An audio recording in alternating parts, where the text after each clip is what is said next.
I've dedicated every single Wednesday for the last 8 years to creating content to be able to build my brand the whole day. Meet Jordan Platten, a digital marketing leader and founder of Affluent.co, who have generated over $142 million in sales for their clients. The advice I implemented from it, the next month I doubled my revenue and it never dropped since. What was the advice? We will go back to a place where the only thing will matter, which is the thing that should matter right now. What? In theory, just stop working in any of the companies, shut everything down, close it all, and still make 6 figures a month from my personal brand. Welcome back to another episode of Conscious Entrepreneur. Today, we've got the one and only Jordan Platten on the show. Amazing to have you here, bro. Thanks, man. It's been a long time coming. It has. I've been pulling your leg for years to get to this point, which is where I want to start. A couple years ago, I don't know if you remember, but we bumped into each other at a music event in London. It was pretty late at night, so I don't expect you to remember this, but I vaguely remember. I have the DMs on our Instagram, and we met there. You know, we're having a good time, and I want to start there because oftentimes in this like online entrepreneur space, there's a perception and then there's a reality, and something that I like that you do is you try to show like the real side as well. So just starting there at that, you know, having fun, going out, also enjoying life kind of thing. Like, how important is that to you? Like having that balance in entrepreneurship?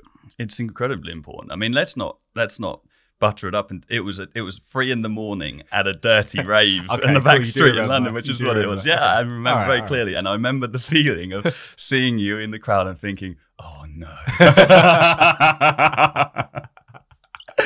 And it's so funny because I've been in that situation a few times. I used to have in my calendar, a quarterly rave was an essential part of my care package.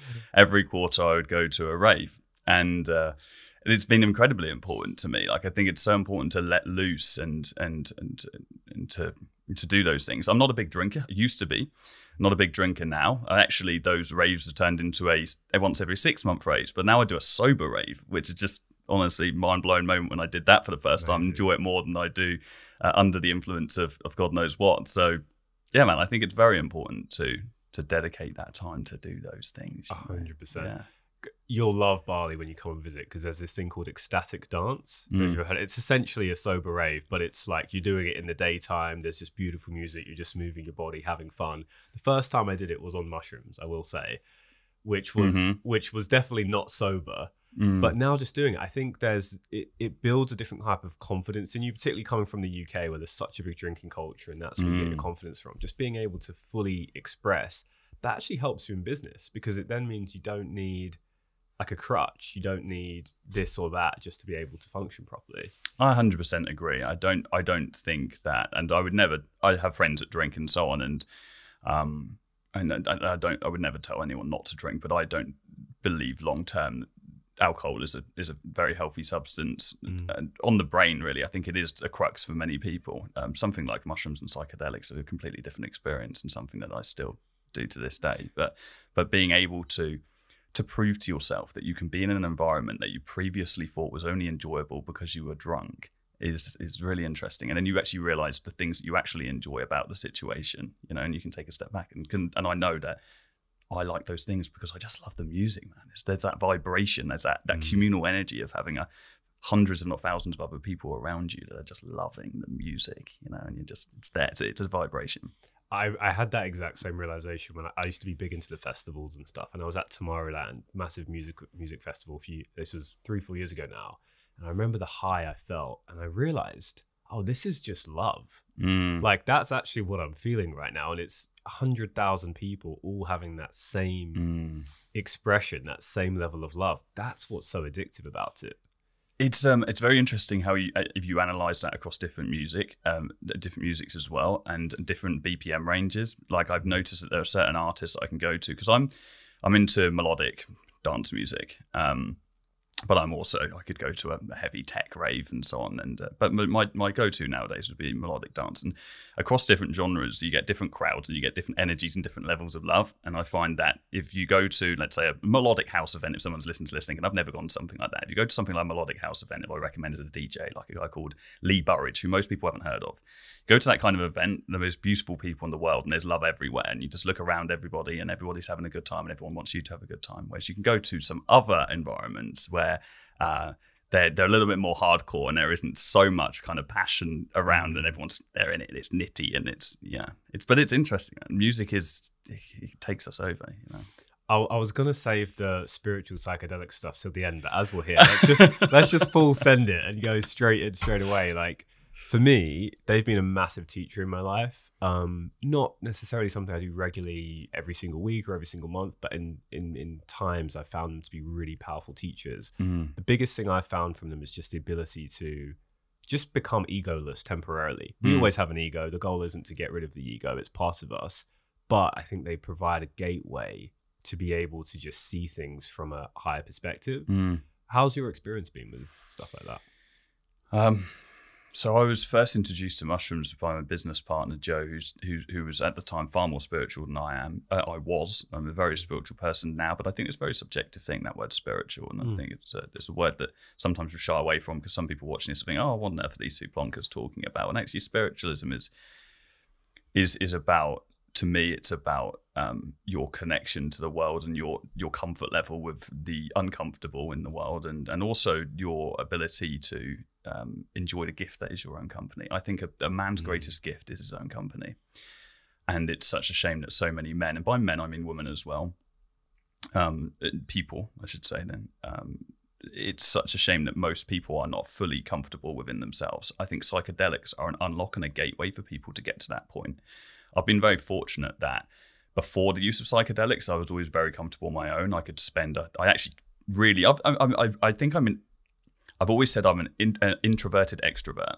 Okay, I'm an extroverted introvert, sorry. So the extroversion is the facade, the introversion is who I am to my core. Because I've got an introverted side, I crave my own company and I can spend time on my own. I go camping on my own regularly. I did it last weekend and just sit in my own thoughts. And if I'm ever in an uncomfortable position in life, I sit there and I just sit in that emotion and I just feel it wholeheartedly and then just push through that and find out what I need to do to change in order to get past that negative state that I'm in, which happens very, very rarely. This is kind of me thinking back to maybe 5-6 years ago when I first started using psychedelics. But when I first got into mushrooms, it allowed me to think so much more expansively, and it allowed me to really learn about myself, things that my ego wouldn't allow me to learn previously. So I learned very early on that I was a bad listener. I'm severely ADHD. My brain's working at 1,000 miles an hour all the time. So it's not even something back then I was very conscious of. I didn't even identify with that. And I certainly don't use that as a crux ever. I don't think anything should be used as a crux, or as an excuse, I should say. But I had this epiphany on mushrooms that I was a bad listener and it's something I needed to work on. And since then, I was able to change it so much easier. Because when you hear that from other people, when your girlfriend's saying, "Oh, you're such a bad listener. Oh, you're never listening to me. Oh, look at you, you're on your phone, you're not doing this." You think, "Oh, just shut up. Like, just leave me alone. Like, I can't change it. This is who I am, blah, blah, blah." But that's your ego at the forefront, not allowing you to take that lesson. So they've been incredible for me. I've taken many, many lessons from psychedelics, yeah. On that topic of relationship, we're going to jump around a bunch there. It's just going to be one of those conversations. Let's go full send. I'm cool. On that topic of relationships, I held our first mastermind last weekend for Conscious Entrepreneur. 24 guys in a room, online business guys, a lot of agency guys. And we're in a fancy hotel in Mayfair in a boardroom. And I started off with a breath work just to get everybody into a good state.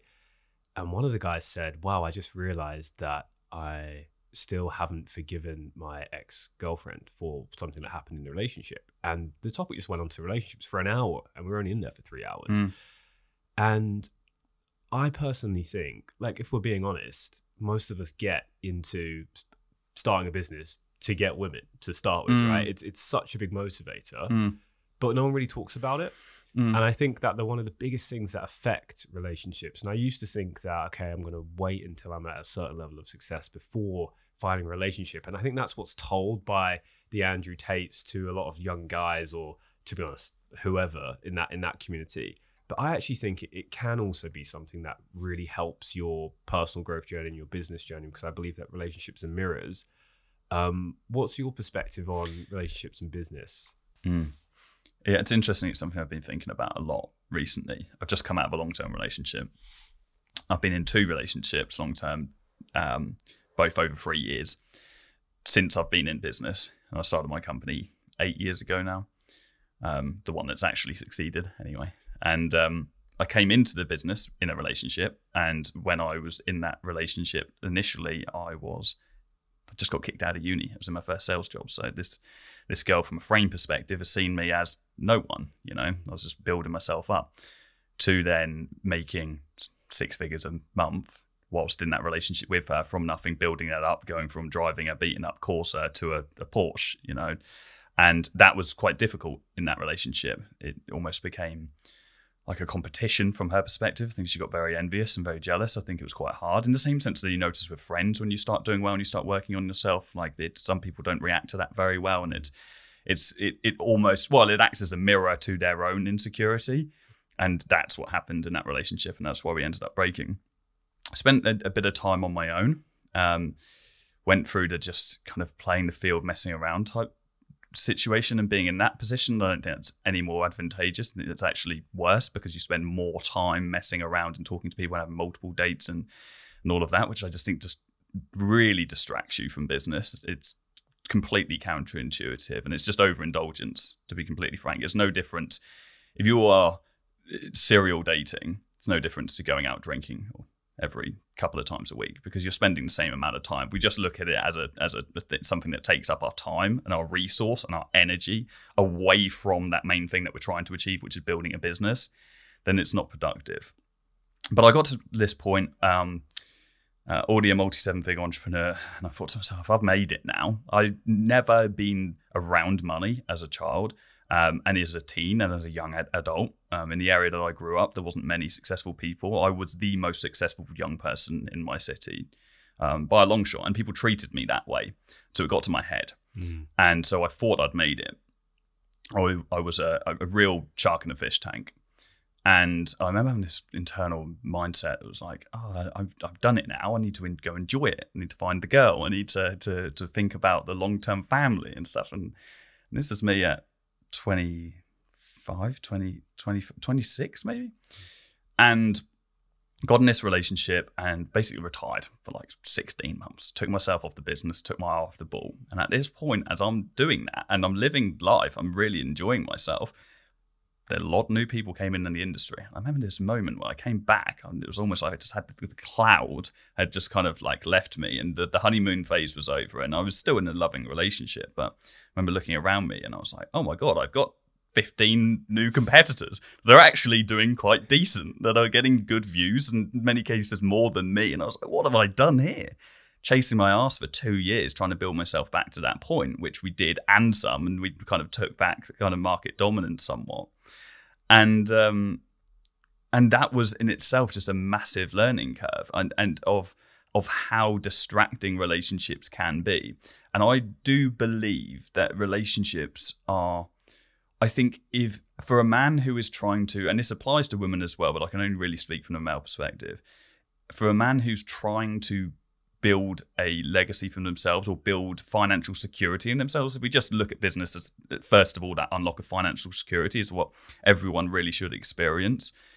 For a man who's trying to do that, I believe it is counterintuitive to be pursuing women because you are taking time and resource away from your business.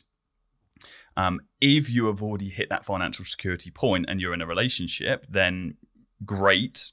From my perspective, I think, yes, you can then enjoy that and you can build that and so on. But if you're yet to be financially secure, I cannot see any other way that you are, or can't see it any other way than you are handicapped versus the person that isn't in a relationship. I have felt handicapped in a relationship, and I've seen competitors who have been able to just ruthlessly work and achieve things that I haven't been able to achieve because they've got more time and resource than me. But do I think that it supports you in many ways? Yeah, absolutely. And of course, it's important for greater life. But I think many people get caught in this trap. Let's earn some money. Let's earn money because they want to impress women. And then they start chasing women. And then they start taking themselves away from the business and then just really missing the reason why they're doing this all in the first place. So, yeah. And I'm now back in a place where I'm grafting full-time in the company, having just come out of this relationship, which, again, and without getting into any of that detail, the complexity of having a highly successful business and juggling that with being with in a long-term relationship is difficult if your frame going into that relationship is wrong. When I entered the frame of my most recent relationship, and I was the retired 25, 26-year-old, and then 2 years into the relationship, I'm back into grafting my ass off 12-hour days, building the business, thinking, oh my God, who are all these people? I'm going to get buried in a minute. And so that doesn't create healthy, long-lasting foundations. So yeah, man, it's difficult. I think you can probably hear in my explanation of that. I certainly don't have it figured out. That's really just some of the things that I have learned from that. And I think the greatest gift, and as I said, like a man could have, is his own company. And I think if you're not completely comfortable in yourself and completely able to work on something like a business for at least a couple of years and be on your own and not be pursuing women in any way, shape or form, like allow them to come to you. If it falls on your plate, if you're out, if you're with friends and it's there and the opportunity exists, then great. But to be on dating apps and to be pursuing that and to be investing your energy into it, that doesn't align with the goals that you should be having in that moment in time, which is to achieve that one big, great thing in your life, which is gaining financial security. Completely on the same page as you with that, mate. And I've been in like 3 major relationships, and all of them were, if I'm being self-honest, like all of them did take away from the main mission of building the business. And with the relationship that I'm in now, which is my long-term relationship, I was staying at a buddy of mine's, Mike Chang. I don't know if you know him. He used to be a fitness OG guy, six-pack shortcuts. Now he's a bit more in the spiritual space. Anyway, great dude, and I really look up to him because he's older, super successful, but also very grounded, spiritual, has a young family, very active, and he's someone who I look at him like, yeah, like I can learn things from you. And then I was staying at his house, and I pondered through his bookshelf, and one of the books that was on there was Way of the Superior Man. Just reread it. Great old book. So many good. Man. And I remember picking up that book, and my girlfriend was nearby, and I remember thinking like, I don't know if I want her to see some of this stuff in there. And I was like, wait a minute, I believe in this stuff and I don't want her to see it. Something's wrong there. So I sat her down and I said, okay, here's what I'm going to do. I'm going to read the most provocative chapters I can find from this book to you. And I want you to just genuinely tell me what you think. Just be brutally honest. Recorded it on video as well because I thought it'd be a funny moment. And you know what something funny? Like, for example, like a man should put... Current relationship? Current relationship, yeah. Awesome. One of the things, a man's mission will always be more important than the woman. A man will always desire to be with multiple women. There'll always be some level of desire there. These kind of things, like the most provocative things I could find. And you know what the funny thing is like she actually like understood and she actually agreed with all of those things. And now like, I'm not saying I want to be with multiple women. I don't whatsoever. No. I think it's actually the worst thing a man can do. But we had that conversation and she agreed. And what I learned from that was, and that was fairly early on, it's just expectation setting. It really is that. And I realized I was fearful of doing that because I was scared that, they might reject me or they might not want to be in a relationship. But actually, just like you do when you onboard a new client, what do? You set expectations and you explain what it's going to look like. And I think a relationship should actually be no different. I think the Way of the Superior Man is one of the single greatest resources that a man could have in his arsenal when it comes to relationships. When I read that, I went through an extremely similar situation. I was reading that book and I was like, I'm going to hide this. I was reading it and I was like, what do you read it? Oh, no, it's just about business. And I wish I did that. That's really interesting. But what I did was I actually just tried to enact the lessons from that book and start manifesting that. And actually that's what brought to light fundamental issues in the relationship. But I completely agree that polygamy isn't something that men should be striving to achieve. I do actually think that being in demand and being chased and actually having options, I think is very important. I think you have to experience that in your life because I think many men crave that. Many men get into business because they want to make money because they think it gives them better status, which it does, which then gets them more women. And if they then just stay into a long-term relationship, and I think long-term, they're always going to be having that feeling of what if I did have multiple women chasing me? So I do think you have to go through a period in your life where you have multiple women chasing you and you have multiple options. because that then gives you contrast, and then it helps you understand what you truly want, and that actually the thing that you thought you wanted, which was to be this Dan Bilzerian, Andrew Tate-esque figure, like some people watching this would want to be, is actually really not fulfilling at all, and it's actually very empty.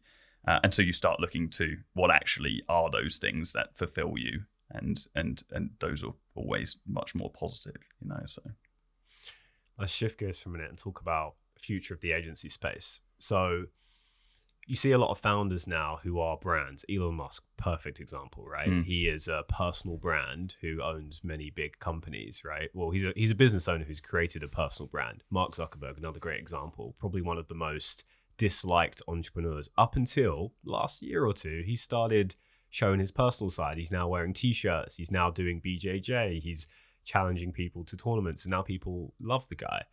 How do you see the future of being an entrepreneur when you take into account content, media, personal branding, and do you think it's needed or essential to thrive in business today?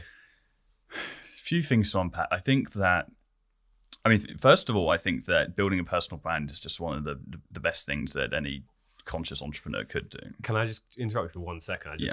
I remember like the first time I saw you was actually at an event you did with a guy called Aaron, I forget his surname. Aaron Branch. And it was you two, and it was you were talking about personal branding. And I remember you had like 50K subscribers on YouTube or something like that. And you asked a question, and this stuck with me today. You said, who's here because they found me on YouTube? And it was two of you organizing an event, and everyone, literally everyone put their hand up. And that just stuck with me. Anyway, I just wanted to say that. Yeah, I remember that. It was my first ever joint venture event. And I was like, oh shit, everyone's here for me. And I'm getting 50% of them. I should be on 100%. but it was, and that was a really interesting moment for me as well. It sticks with me in my career. And it really reinforced that power of brand. Personal branding is so important. And it's something that's really intimidating, but it's also an incredible investment. It's a massive investment into yourself and in your time. I've dedicated every single Wednesday for the last 8 years to creating content to be able to build my brand the whole day. And so it's intensive, but I see it as having your own business entirely. So as in a business around yourself, it's a separate business. I could, in theory, just stop working in any of the companies, shut everything down, close it all, and still make 6 figures a month from my personal brand just in affiliates, and just upload 1 video a week and work very limited time. I won't do that, but I know that I've always got that option. And when you've got that option, it makes you fearless in the decisions you make in your other businesses, because it means that you don't need to worry about all things going to shit. It also means that if you've got a personal brand, you've developed that, you can then attach that to anything else that you do in the future. And so it gives you a massive advantage in any other business that you jump into, because you have that foundational audience. So they're going to trust you. They already know, like, and trust you. And therefore they're going to transfer any new belief that you have, and any new product that you believe in is going to transfer onto them, which makes a massive impact. So personal branding, I would recommend to absolutely everyone. I think it's borderline irresponsible to not build a personal brand as someone who wants to stay in entrepreneurship long term. If you don't, you want to get in, get out, don't worry about it. Because I also very much look forward to the day when I just shut down social media and I'm like, guys, I've had my time, I've done my bit, I'm out. And that's absolutely going to happen. I will not be the old man on socials. It's just not happening. I will cease to exist from that world. And I would have earned the privilege to do that. Media and content and so on in general, it's interesting. I think that, I mean, content is just going to continue building and becoming more and more and more important. Certainly with agencies, we just isolate that business model. We have to be putting out content for ourselves. We have to be publicizing ourselves. The only thing we have as an agency to stand out above everyone else is leverage, and leverage comes in the forms of many ways. But in the majority, it's our position, and it's our brand authority, and that comes from case studies and testimonials and so on, and being public about our clients. And the only way that we can be public about our clients is we're posting about our clients. We're interviewing them, we're getting testimonials, we're sharing the results that we're getting. So we have to do that, and it's something that takes a long time to build. So if you're not doing that from day one. And actually one of the biggest regrets I had in the business years ago, and I don't so much anymore because I'm quite out of the agency and we've got a big team who run the agency. My business partner manages the entire thing. But one thing that I always remember thinking a few years ago was, man, if we documented all of the clients we worked with from day one, we would have so much more leverage in the point that we're in now, because we missed out on tens and tens of different case studies that we could have used and utilized. And you can't call back on a client that you had 4 years ago and say, hey, can you just record me that video?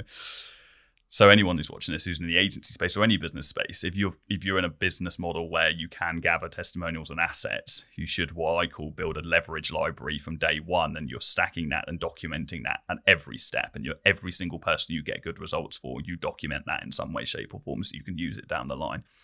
And you'll never regret doing that.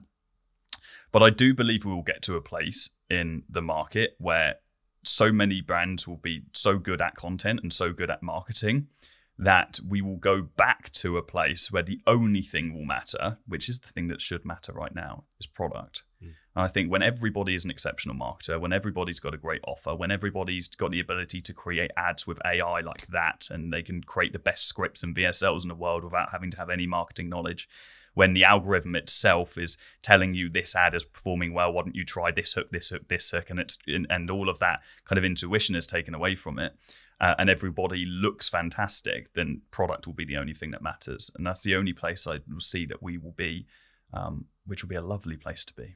Because what it will do is it will mean there'll be a wildfire of all the people with terrible products, and they'll disappear from the industry, and then the people with exceptional products, which are the only people that should last, are the ones that will. What makes a good product? A product that delivers and sets new standards, one that isn't replicated from somebody else.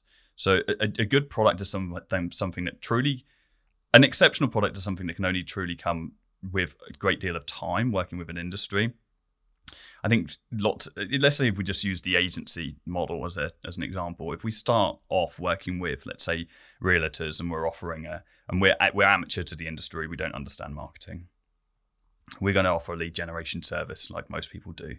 But then we quickly realize that they're struggling to close those leads. So then we stack on our appointment setting service. And then we're like, okay, well, with those appointments, like there's a problem with the qualification. And so you make sure that you've got really good scripts and you've got a rigorous process for mopping those up. And then maybe there's some kind of customer support that comes on the back end. And then maybe there's an issue with the way that you're converting those leads on the front end. So you start generating a funnel. And so it's a very natural progression that you build this product over time. And it's a core solution to the person, the ICP, the ideal customer that you're working with. What most agencies do is they see another real estate agency offering appointment setting, offering funnels, offering this, and they start offering it from day one, or they start offering it early on because they think that's what the best service is. And all they've done is replicate the services, but what they haven't done is built the knowledge that it took to understand the problems that the client faced over a period of time. And so they offer the same things on paper, but they don't have the depth of understanding of why they need those things in the first place, and so they can't actually actualize the desired result. Okay, it looks good, but it doesn't fulfill. And so time is the thing that builds good product. And also just that sheer, utter love and desire for wanting to get people good results. There are many businesses out there that are so money focused that don't care about their customers. And so you have to genuinely want to see your clients thrive in order to create great product. You can't create great product with the mindset that you're building it to make money. You have to be building it with the mindset of how can I deliver the best result for the client, regardless of what industry that is. It doesn't apply just to agencies, but it can be toothbrushes, you know? Mm-hmm. I think the biggest hack you can do running an agency is just building a micro personal brand. Like, for example, my agency still have it to this day, works with realtors. Just like I was saying to you off camera, just built a little podcast within the agency, started bringing on guests, and some of those guests actually turned into clients. And I've had clients for over 5 years, clients who have flown to Bali with me, done podcasts out there. And it's like, how do you do that? Well, part of it, like you say, is the product. It's the results that you're getting. The other half of it's the blooming relationship. And no one really talks about how to actually build a good relationship with a client. And I think really it starts with what you just said, actually caring about the client. And it's like no one talks about it. No one talks about the results side of things, which I think is crazy because that's the only way to sustainably grow any business. And it's way easier to that client for 5 years. How many 3-month clients is that you would have had to sign? That's dozens and dozens of clients, right? And so I think just like the delivery side of it is so underspoken about. And at the same time, you know, I've had guys copy exactly what we're doing in the agency. I'm sure you've had hundreds and hundreds.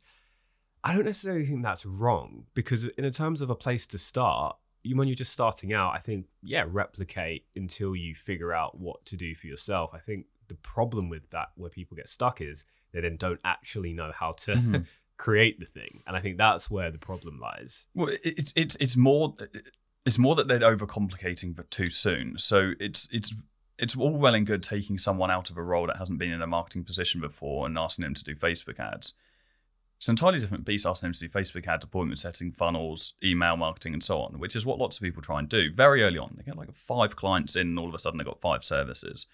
And they haven't even learned how to understand or how to handle running one service at scale. And so I think I absolutely agree. You should model from other people. You absolutely should, but you should model the core, model the core thing that works well, and then build the rest through experience. Like, there's no use in a 1K a month agency replicating the service of a 100K a month agency, because that's 5 to 10 team members versus 1 team member. That's a hive of minds versus one individual person who's trying to learn on the job, which is why lots of people get stagnant. You know, and just to pull back to a point that you just made about network and speaking to people, I think that human connection it's so overlooked in the online space. So many people are so stuck behind cold calls and emails and DMs and Zoom meetings and so on that they forget how much easier it is to build physical relationships with people. And one of the things, I speak to thousands of agency owners every year.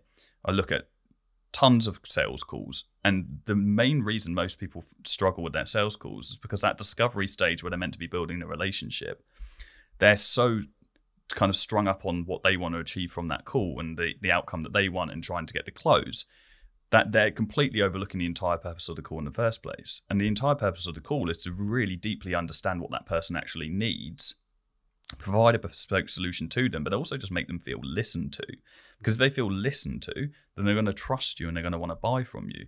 And the differences between me, when I first started that business, is I knew that I didn't know how to run Facebook ads. When I signed my first client, I didn't know how to run an ad. And I don't recommend people to do that. But when I was in the discovery stage, I was like trying to learn. I was like, so what is the problem?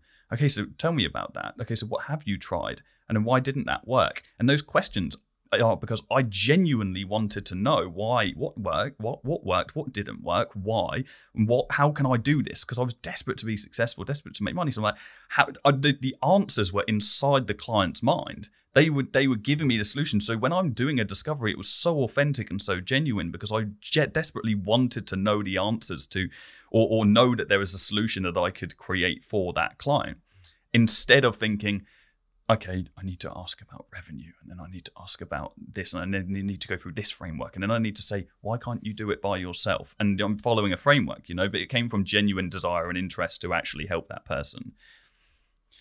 Yeah.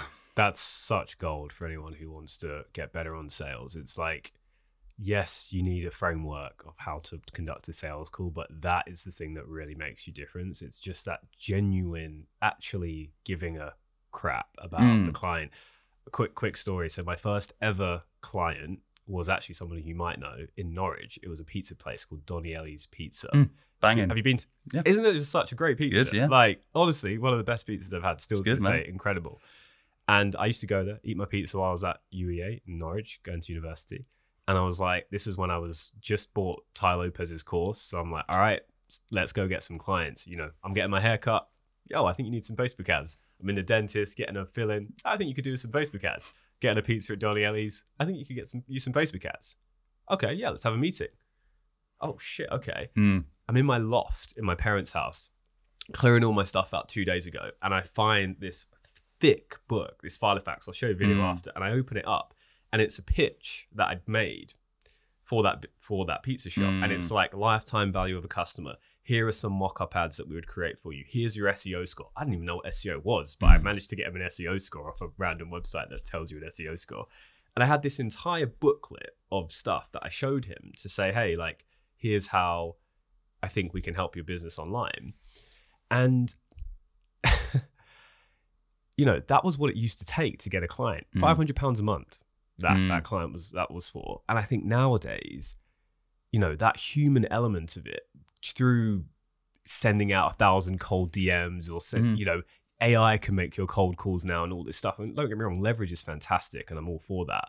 But I think it's just that element of realness that is missing. And I think I can see the pendulum just swinging all the way back. Guy I just hired, perfect example of this. I'm sure you get a million editors reach out to you every single day, right? On Instagram, whatever. This one guy, he created an Ibrahim's Reels Instagram page and started posting exceptional quality reels on it and didn't even reach out to me. And I'm like, yo, like, who is this? And he's like, oh, like, sorry, I'm not trying to impersonate you, but I thought we could do this and this and this with your brand. Like, would you open to a conversation? I hired the guy the next day because he actually like really went deep, the messaging, everything. And he showed that he really cared. In a market, particularly like the agency space, that is competitive, right? More and more people are starting agencies every single day. How do you stand out? How do you create that real connection? I think that one thing that everybody could do who's watching this is fill an events calendar, first of all, and strive to attend at least one event per quarter in your relevant niche. Go to an event, speak to people, build relationships. It's so effective that it's something that we do twice a quarter and we sign up. For the last event we went to in our agency, we have a waiting list in our agency. Wow. And the last event we went to, we had 6 incredibly high value clients, like just sitting on a list waiting to work with us. And they can be such valuable places to build relationships. And the best thing that you can do is keep attending that event. And when you do attend that event, hack for everybody.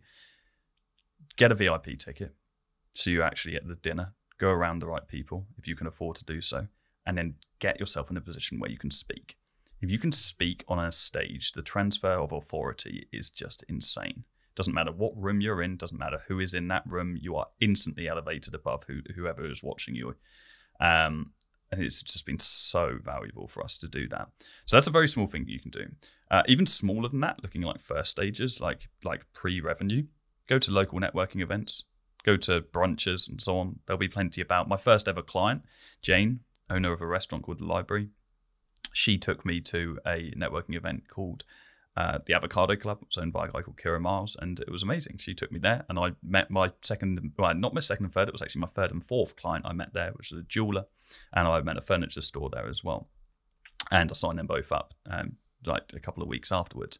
So networking is so valuable, but you have to get yourself in the right environment with the right people to be able to be there. And don't settle for, don't convince yourself that Zoom calls is networking. It works when you have no other option. And so I built some great relationships via Zoom calls and so on, but nothing beats being in front of someone in person. Nothing beats. So if you're putting yourself out for a couple of hours to go to get a coffee with the person, it's worth putting those couple of hours in to do that rather than taking the Zoom call. If you're trying to sign up clients and they're local to you, which is like something that I recommend a lot, is being local, leveraging that locality. Again, it's all network. It's like someone being able to trust you because that transfer of trust because you're local.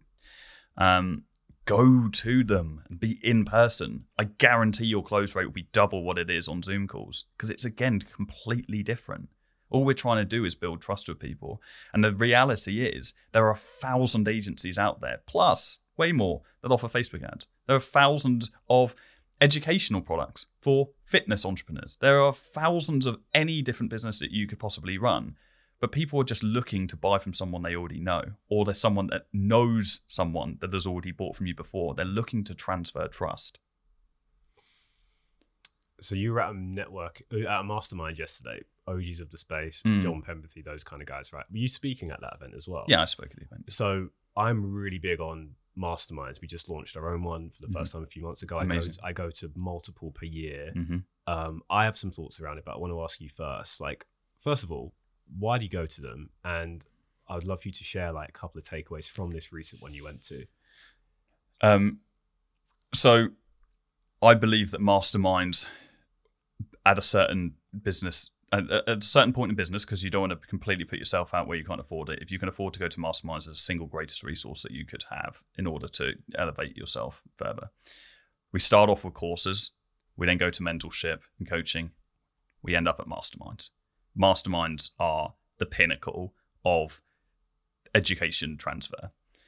I've been in many masterminds over the years. I will never not be in a mastermind at one time. I think that one mastermind a year is enough for me to sustain. If it's like a quarterly event, once a quarter, I want to be at a mastermind. If it's less than that, you can be at multiple. There is nothing that beats being in a room of people that have the collective desire to learn and be better, especially if that room is of varied niche. I think it's very valuable to be in a varied niche mastermind. I think that when it's too niche and everybody's doing the same thing and you're all competitors, what you find is nobody shares. The people share, they share the surface, but they won't give you the secret because they want you to do well, but not better than them. When you're in an environment where people are in different niches, you can apply logic from different industries to your own business and they will give you everything. I've been in rooms with entrepreneurs doing upwards of 10 million a month who have just sent me years worth of assets on WhatsApp the day later, just years worth of assets. And I've done the same for them. I've given them processes that have taken me years to build. And I've had no fear in doing that, just completely liberally. And it's just been incredible. It's been an incredible way to learn. And I've gained so much. The first mastermind I went to, it was Sam Oven's Quantum event. I had one conversation with Sam. At that event, one of many, but that one single conversation, that and the advice I implemented from it, the next month I doubled my revenue and it never dropped since. What was the advice? Increase your prices. Crazy how... Mm-hmm. So let's talk about price for a little bit. So Will Brown, who we were mentioning, who's a guy I was just at a mastermind with, makes really good money in his online coaching business. And he's so big on price. Like he charges per month what most people charge for their high ticket program. Nice. And he's so big on pricing. What have you learned about pricing? How do you price? What are some secrets around that? Well, the first big thing about pricing is that most people have a massive mental barrier surrounding it. And I had one for years. I was over delivering in value massively. When I went to Quantum, I realized how valuable our product was. There were people in the room selling products for 10x what we were charging. That the delivery was not inferior, but just we were doing so much more. And so it was the biggest challenge for me was not understanding the value of the product, but was actually getting past the fear of thinking, what if no one buys and we make no money?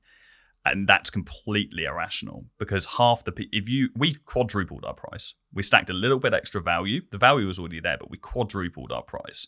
Sam wanted me to 6 times, but we settled at 4x.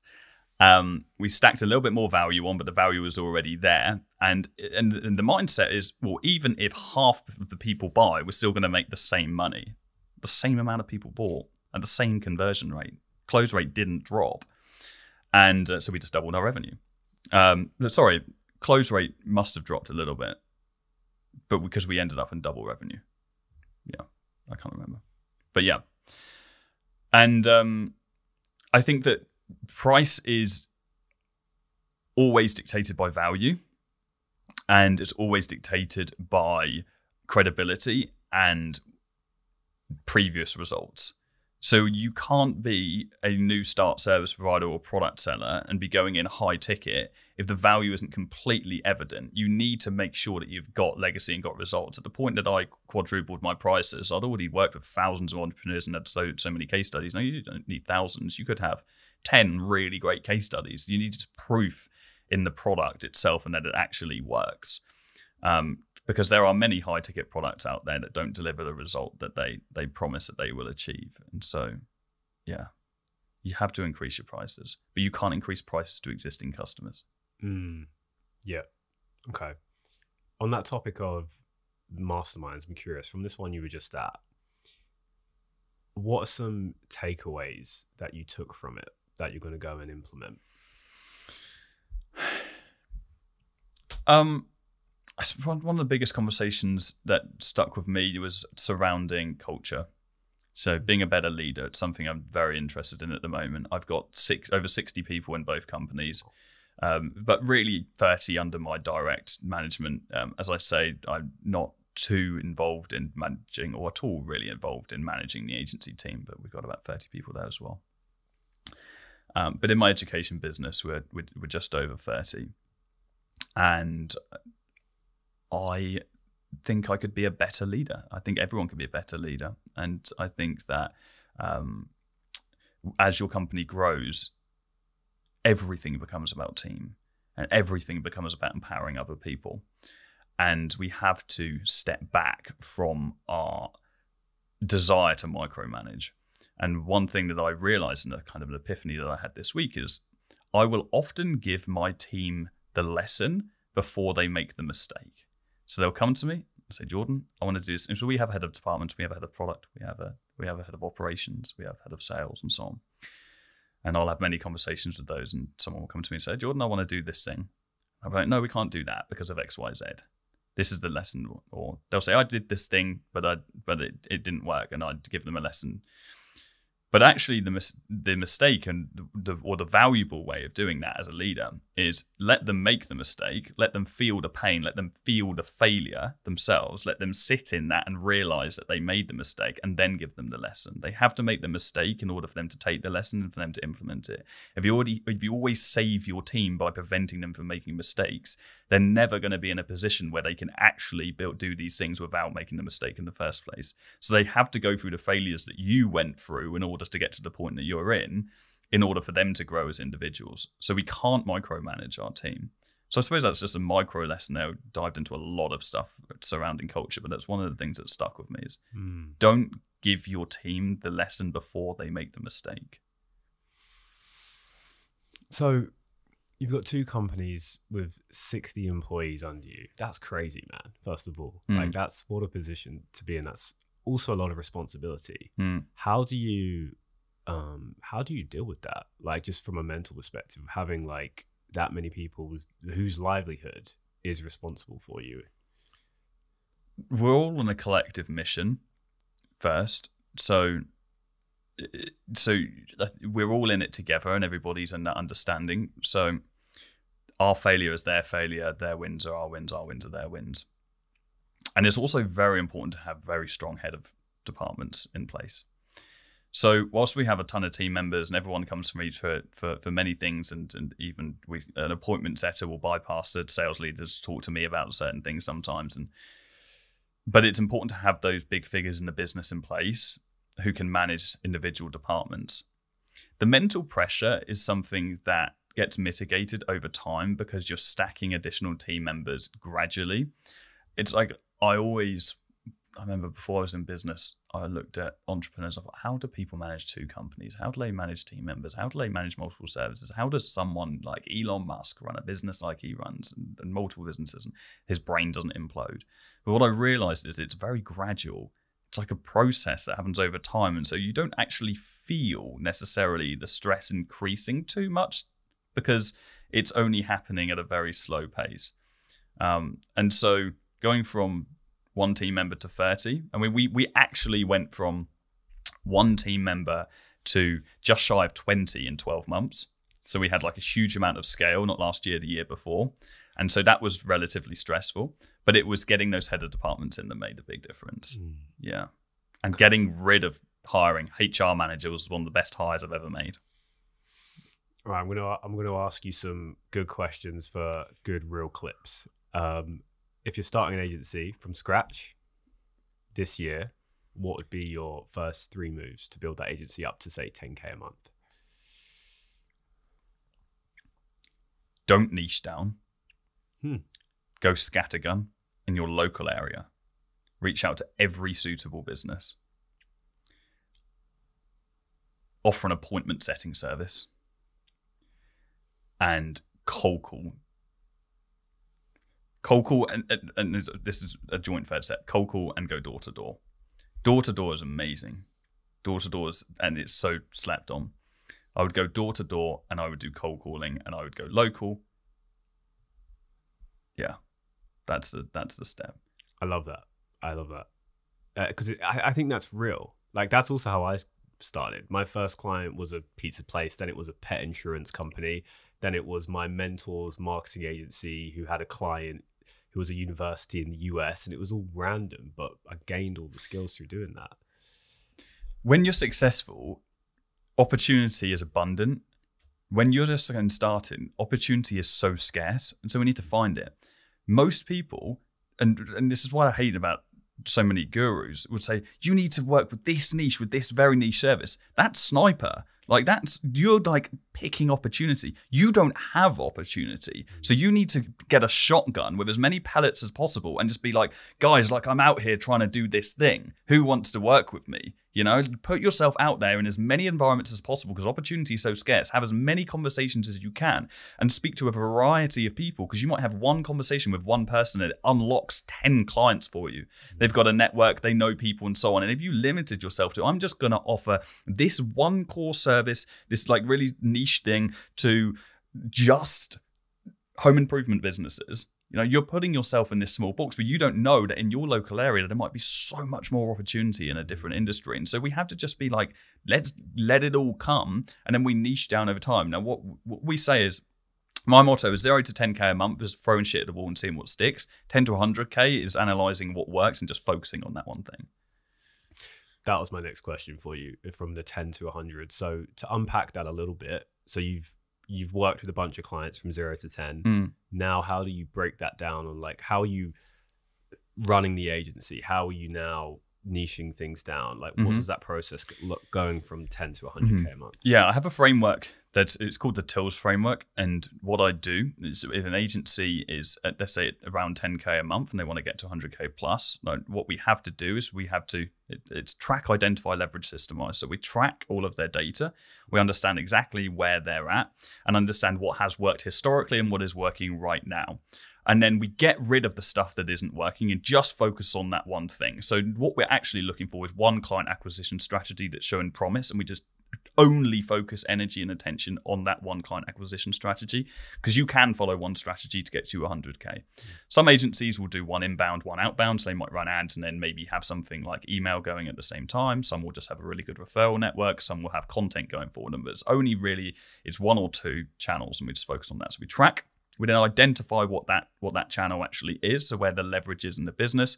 Then we leverage proven results, proven systems. So we'll leverage, let's say, a system that's already been used by an existing agency. So we've got many of those. We've also got a network of agencies that do all sorts of different strategies. And so we'll leverage a strategy to maximize on that individual acquisition system.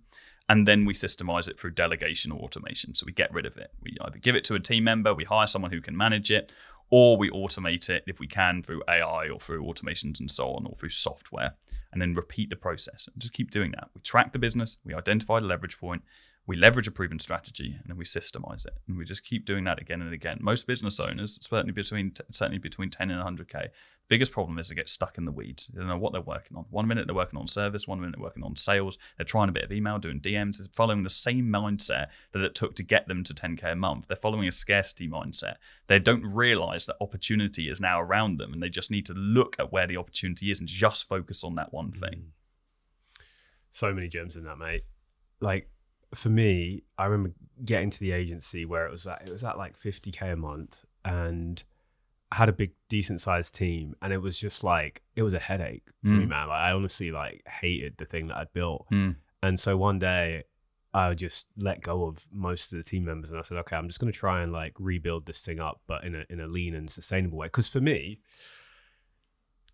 to do what you've done with your agency, the truth for me is, like, it wasn't actually my goal. Like, my ego wanted it to be able to be in that position, but actually internally, I just wanted a nice lifestyle business.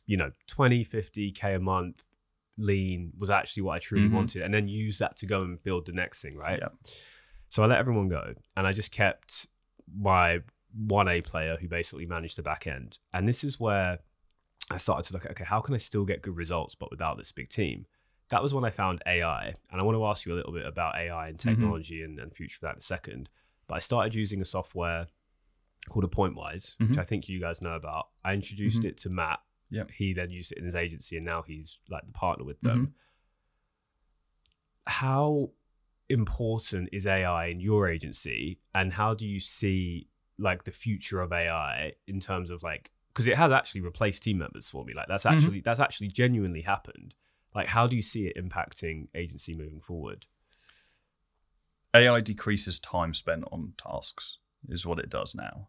AI decreases the amount of time we spend on individual tasks, and we use it for everything, a variety of different tools. Would be that Claude for helping us with first draft on copywriting, and we rewrite. To using Perplexity for analyzing, getting studies and finding data and information and scientific studies as well. I'm massively into supplementation and biohacking and so on. I hate the term biohacking, but I'm hugely into it. So I spend a lot of time researching studies and learning about compounds and so on. And so AI is incredibly important in any agency. Not using AI is just completely handicapped. There's no doubt about that. And we're going to go to a place where AI is going to make it so easy for us to create content and to achieve tasks as an agency. But it's just going to make us more efficient. And what it's going to do, as I said earlier, is make us more obsessed with service and making sure that service is as thorough as it can be and as bespoke as it can be for the clients that we're working with. But yeah, it's incredibly important in the agency and the education business. I can't imagine a place where we wouldn't have access to those tools now, which is bizarre because they ceased to exist a couple of years ago. It's crazy how just quickly things are changing with it. Like, one of the topics you just mentioned is biohacking, and I also know what you mean around that term. It's something about it just seems, I don't know, there's like a certain stigma around like biohackers. It's like the term that you say to try and sound cool. Yeah. It's I biohack. Yeah, it's like I go in a cold plunge and I sit in a hot room and I do take these supplements. It's just taking control of your health. But it is for me life-changing. So a decision I made last year was to hire a coach to take care of that. So like blood panels, how I train, what I eat. Did you work with Manu?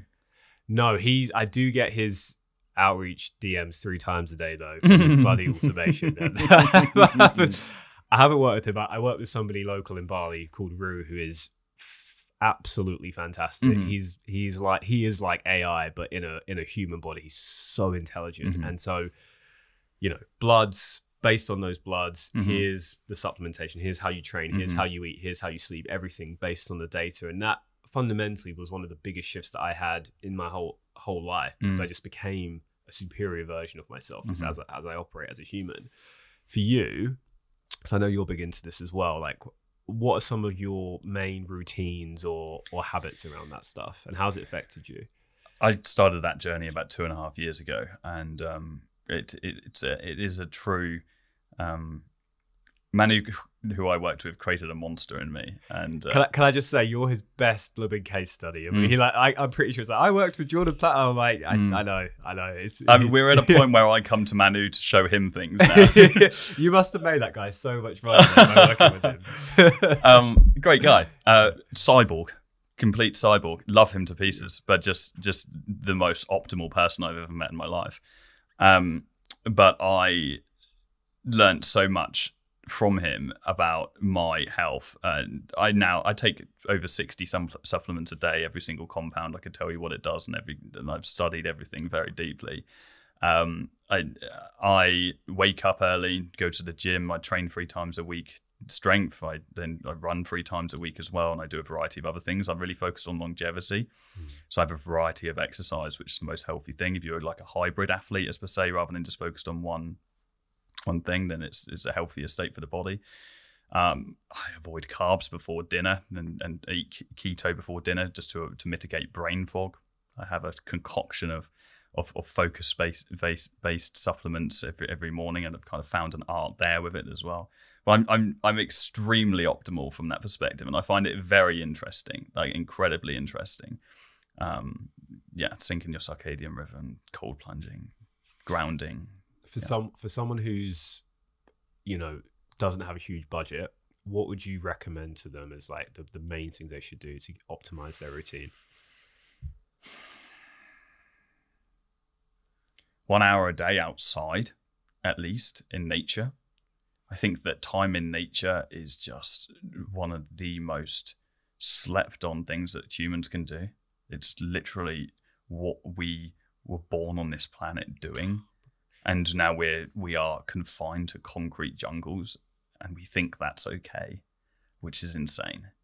Let me jump in and add something there. One of the biggest blooming hacks that I learned in the last 6 months, it's from my mentor, Dan. He paid someone $5,800 to get on a 1 hour Zoom call with them for some consulting thing. The only thing he remembered is that when he got on with the woman, she said, by the way, this call will be audio only. He was like, what? Audio only? And what he learned from that, and what I've learned from that, is you can do stuff while you're outside and walking. And now I just take all of my calls while I'm outside walking. Nice. And getting into nature. Sometimes you need to be in front of the camera, right? But most of the time, if it's team and stuff like that, it's internal. I take some sales calls sometimes. I'll take them outside. Biggest hack that I found, because instead of being in front of like the blue light and the screen sitting, you're up, you're walking, you're energizing. If you have access to nature, you can be in nature whilst doing your work. And it just creates this like symbiosis and flow between business and just your holistic life. So I just had to add that one as one people to try out. That's interesting. It's interesting. I would still, if it was me doing that, I would probably still try and dedicate some time where the phone wasn't on me for that as well. Yeah. Because so I have the tendency, I think a lot of people do, tendency to like work into the evenings. You're really focused on something, you're just passionate about that project, and you're like, I'm going to do that. But if you stay in the entire day, you feel that cabin fever, and you feel that guilt to what you're missing out on the outside world. And so getting off the phone and having that reset for like an hour outside, just massive. But beelining to sun in the morning, trying to ground if you can, massively helps. Exercise is just the best thing that you could possibly do. Like everyone should be exercising. If that should be a pretty obvious one. And also, I think it's okay not to wake up early. But for me, waking up early is just like, that time is just pure bliss. I have 2 mornings of the week where I alternate from what I call health, wealth, health, wealth, health, wealth. And so health is when I go work out. Wealth is when I'm reading. And those 2 mornings of the week where I'm waking up early at like 5:30 in the morning and I'm sitting and I'm reading for a couple of hours, it is bliss. So there's something about those early mornings. You can go to the flip side of that, and someone else who's very optimal, Joe, my business partner, he's a night owl and will kind of wake up later, and he has that time kind of in the late evening. So you can find that wherever. But yeah, I think exercise and time outside are 2 basic. Supplementation and so on, I wouldn't even entertain the idea of supplementation if you're not going outside and exercising. It's supplementation is the final piece of the puzzle when you are already very optimal in the foundational areas. Only one I'd add to that is the most simple, going to bed at the same time, sleep, waking up. It's insane how big of a thing it is, yet we just don't master it. And I think more of it's going to bed at the right time, just being able to have that routine to switch off, to wind down, to get to sleep is what sets you up. Get the phone out of the room. Yeah. Just never touch your phone in bed. Yeah. Like get that away. Like, I thought he was going to say something else there. Or that.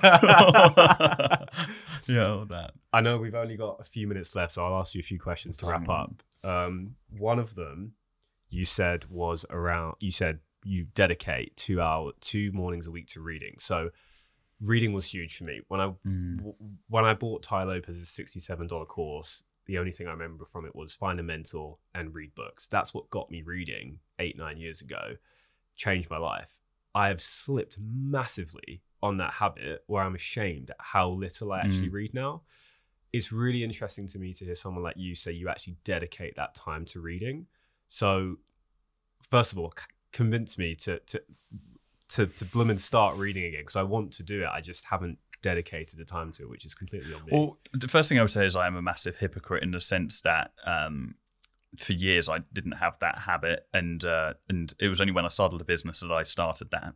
When I started the business, reading was the catalyst to me growing a business. I read The Miracle Morning by Hal Elrod, which is what taught me about mornings, and then after that I read the classics, Think and Grow Rich, and I read How to Win Friends and Influence People, and it just opened my world.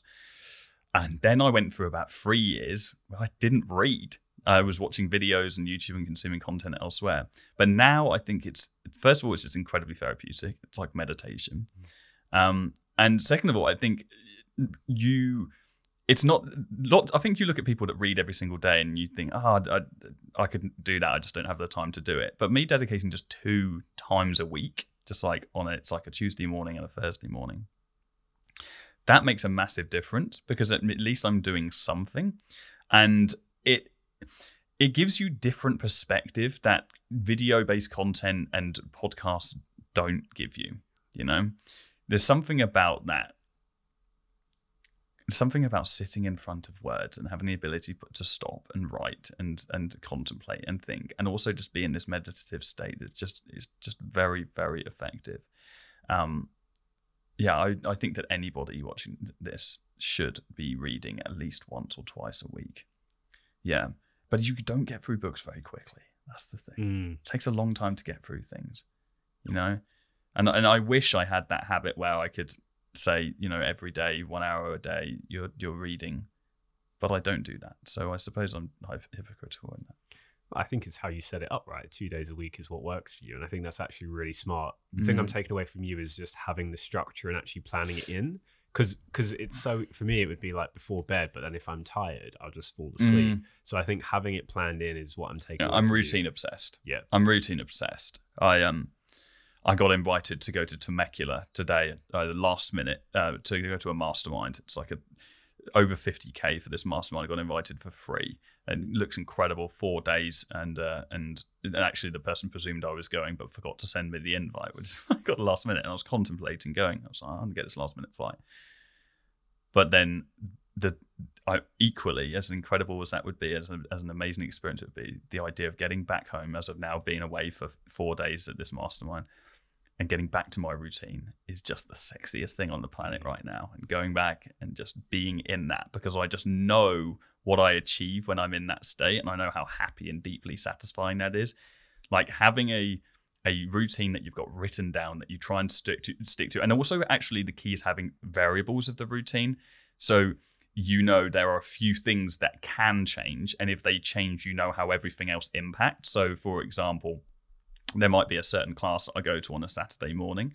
I'm training for a High Rocks at the minute. Nice. And so I'm doing a High Rocks class on a Saturday morning. Well, I can't always do that if I've got plans. And so there is also a Sunday morning, but that means that it throws off my strength days and my thingy days, because there's very intense exercise. So I know how that changes the entire routine, and therefore that then has a domino effect on when I'm reading and so on and so forth. So get your routine in check, but then be able to be flexible with it and have a couple of options. And that way you can actually stick to it. It's when you have a routine and you throw it off 1 week and you think, oh, it just doesn't work, and then you get rid of it. That's when you have the problem.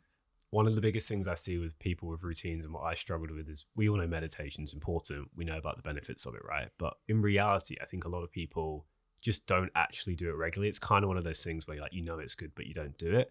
Something that really helped me was finding breath work, because I found that actually it's just a much more direct way to get to that state of peace, tranquility, where you're just in a, you know, you're just connected to the present moment, right? And I find that you can't think while you're doing it, so it helps to switch off the mind. It's been huge for me, hugely instrumental. I've had lots of breakthroughs on it. I do it every single day. I'm curious if that's something you've tried and how your experience has been with that. Yeah, I've done a lot of breath work. I mean, I do breath work every morning when I'm cold plunging, for example. Amazing. Even just cold showering if I don't do the cold plunge, because I don't always get it to the cold plunge. Sometimes I'm like, I can't be asked for that this morning, so I did the cold shower, which actually arguably is harder sometimes. I think the cold shower is worse. Having that water dripping on you is, you have to rotate it around the body. Horrible. Yeah. So I do that, and when I go for the walks, I'm very, whilst it's not closed eyes breath work, I do a lot of breath work there as well. So yeah, been very, very. Yeah. What does it give you? Clarity. Okay. I'm going to send you I make breathwork tracks. I'm going to send you my morning one, and I'd love to hear how you find it. Great. It's got like different 8-dimensional audio, solfeggio frequencies into it. It's like a bit of a art piece that I put together. Awesome. So I'd love you to try it out. Couple last questions to wrap up. If you could have a billboard going out to the entire world with a message for everybody to see, what would you write on that billboard? Change your thoughts and you change your world. I love that. The one thing I have tattooed on my arm, this says IS equals ER, which stands for internal state equals external reality. It's the basis for how I live my life, which is so interesting because it's so similar to what you just said. Right. That's so cool. Okay. It's your last day on Earth. You've built everything you wanted to. You've built this incredible empire. You have an amazing family, loved ones. You've achieved everything you wanted to achieve, and you've lived a really full life, or a life where you can look back without regret. It's your last day on Earth, and you're surrounded by the people who care about you the most, love you the most. You can't leave behind any of the material that you have accumulated to them, but you can leave them with one piece of advice or wisdom. What would you tell them? Oh, there are so many things. You hold the keys to your own prison.